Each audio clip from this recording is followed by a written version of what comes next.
UNESCO సహకారంతో దాదాపు 40 ఏళ్ల విరామం తర్వాత భారత్లో నిర్వహిస్తున్న 15వ ప్రపంచ సంస్కృత భాషా సదస్సు ఢిల్లీలో ప్రారంభమైంది. విజ్ఞాన్ భవన్లో ప్రధాని మన్మోహన్ సింగ్ దీన్ని లాంఛనంగా ప్రారంభించారు. 6 రోజుల పాటు జరిగే ఈ సదస్సులో టెలికాం మంత్రి కపిల్ సిబల్తో పాటు దేశ విదేశాల నుంచి వచ్చిన ప్రతినిధులు పాల్గొంటున్నారు. భారతీయ సంస్కృతిలో భాగమైన ఈ భాష ఏ ఒక్కరికో పరిమితం కాదని ప్రధాని కొనియాడారు. Sanskrit is much more than a language.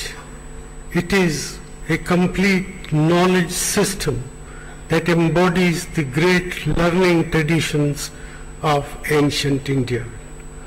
Jawaharlal Nehru once described Sanskrit language and literature as the greatest treasure that India possesses.